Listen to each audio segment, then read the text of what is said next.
Oke, bismillahirrahmanirrahim. Assalamualaikum warahmatullahi wabarakatuh. Salam sejahtera untuk kita semua. Yang terhormat Bapak dosen dan teman-teman yang berbahagia. Puji syukur kita haturkan kepada Allah Subhanahu wa taala dan tak lupa juga shalawat serta salam selalu tercurahkan kepada Nabi Muhammad SAW.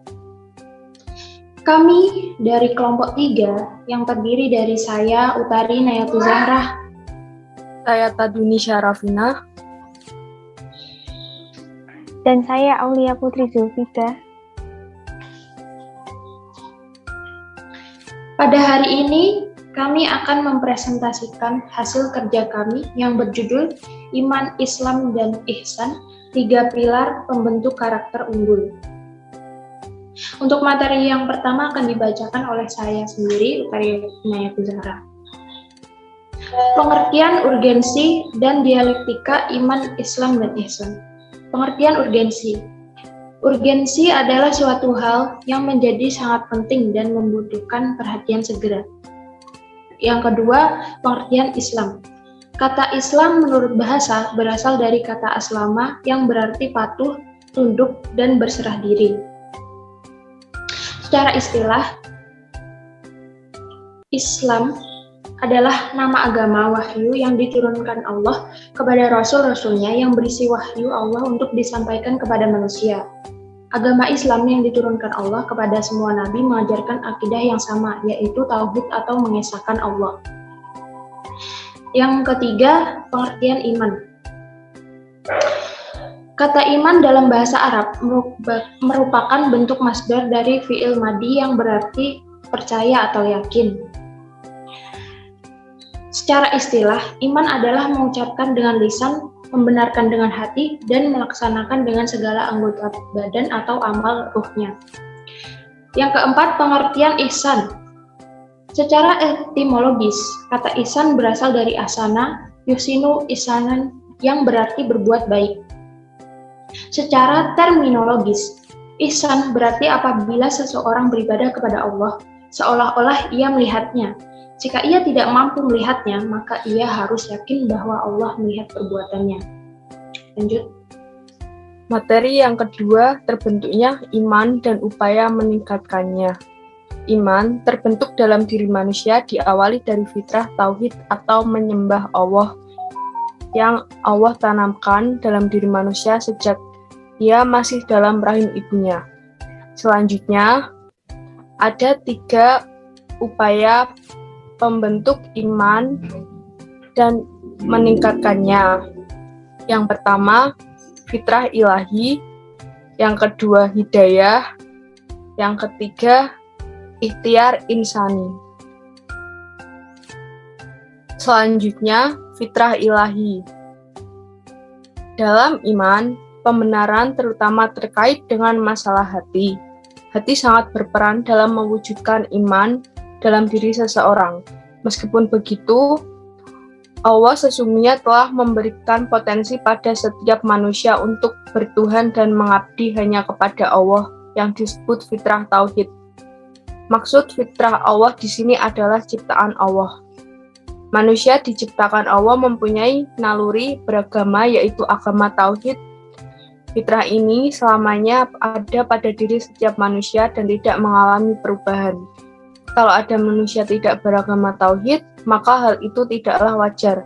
Mereka tidak beragama tauhid adalah karena pengaruh lingkungannya. Selanjutnya yang kedua yaitu hidayah. Iman juga terbentuk melalui hidayah dari Allah Subhanahu wa taala, di antaranya sebab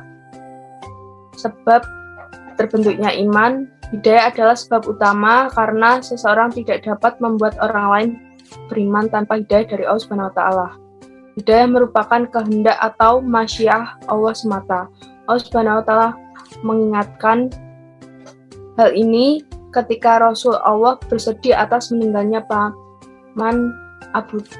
pamannya yang selalu membela dia dalam keadaan kafir. Kata hidayah dalam bahasa Arab berarti petunjuk atau hari. Menurut Muhammad Abduh, hidayah adalah petunjuk halus yang membawa atau menyampaikan kepada apa yang dituju atau diingini. Abdu menambahkan ada 5 macam hidayah yang dianugerahkan Allah kepada manusia, yaitu yang pertama hidayah al-wujdan al-fitri atau petunjuk insting dan intuisi. Yang kedua hidayah al-hawas atau petunjuk indrawi. Yang ketiga al-akal atau petunjuk akal. Yang keempat hidayah al-din atau petunjuk agama. Dan yang kelima hidayah al-taufik atau petunjuk khusus.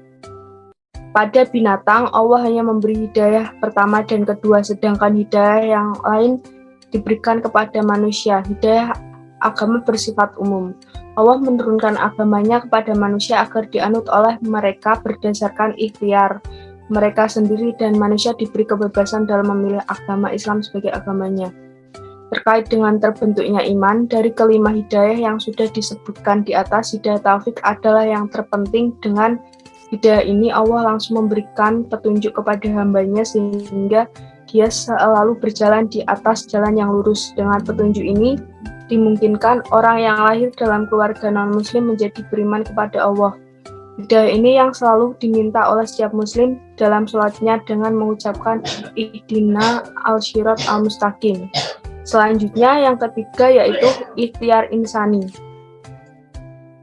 Iman yang ada dalam diri setiap muslim bersifat tidak tetap, kadang kuat, kadang lemah, suatu saat turun, dan dalam kesempatan lain naik. Dan kita sebagai seorang muslim seharusnya pandai-pandai mengontrolnya. Hal ini agar dirinya mempunyai kesempatan besar meninggal dunia dalam keadaan membawa iman atau husnul khotimah.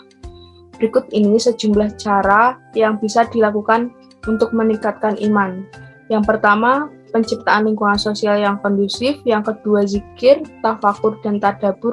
Dan yang ketiga, ingat mati. Yang ketiga ialah ibadah manifestasi iman, Islam, dan ihsan. Lanjut. 1. Hakikat dan manfaat ibadah. Hakikat ibadah adalah bentuk penghambaan diri kepada Allah yang bukan hanya berkaitan dengan hubungan manusia atau hamba dengan Tuhan atau habu minallah, tetapi juga hubungan manusia dengan sesamanya atau habu minan nas, bahkan juga hubungan manusia dengan semua makhluk atau muamalah akhlaki. Dan ada beberapa manfaat ibadah. Ibadah berfungsi sebagai pupuk yang dapat menumbuh suburkan benih iman. Allah menghendaki seluruh hambanya secara terus-menerus sampai datang kematian untuk beribadah padanya. Ada semata-mata untuk kepentingan dan kebaikan hidup hamba sendiri. Di antara fungsi-fungsi ibadah bagi manusia ialah 1. Menjaga keselamatan akidah. 2. Menjaga agar hubungan antara manusia dengan Tuhan itu berjalan dengan baik dan abadi atau daimah abadan. Dan yang ketiga, mendisiplinkan sikap dan perilaku agar etis dan religius. Lanjut. Yang kedua, macam-macam ibadah. Lazimnya ibadah dipilih menjadi 2 macam, yaitu ibadah mahdah atau ibadah ritual dan ibadah ghairu mahdah atau ibadah sosial. Ibadah ritual adalah ibadah yang terangkum di dalam rukun Islam yang meliputi sholat, zakat, puasa, haji, dan lain-lain. Ibadah sosial adalah perbuatan baik yang dilakukan orang mu'alaf dalam rangka melaksanakan perintah Allah, seperti berbakti kepada orang tua, memberi nafkah kepada keluarga, berbuat baik kepada tetangga, menyantuni fakir miskin, dan lain-lain. Yang pertama, kita bahas ibadah khusus atau ibadah mahdah. Ibadah khusus atau ibadah mahdah ialah pelaksanaan ibadah telah dicontohkan langsung oleh Nabi Muhammad SAW. Dalam ibadah khusus ini, para ulama menetapkan kaidah semua tidak boleh dilakukan kecuali yang diperintahkan Allah atau dicontohkan Rasul-Nya. Dan yang kedua ialah ibadah umum atau ghairah mahdah. Ibadah ghairah mahdah adalah ibadah yang jenis dan macamnya tidak ditentukan baik oleh Al-Quran atau Sunnah Nabi SAW. berupa perbuatan apa saja yang dilakukan oleh seseorang yang dibenarkan oleh agama. Semua perbuatan yang diizinkan oleh Allah dan Rasul-Nya. Lanjut.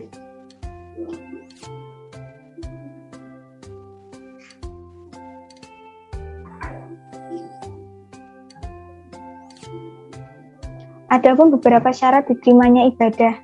Yang pertama ialah dilakukan dengan niat yang ikhlas karena Allah semata. Dan yang kedua ialah dilakukan sesuai dengan ketentuan Allah dan contoh Rasul-Nya. Lanjut.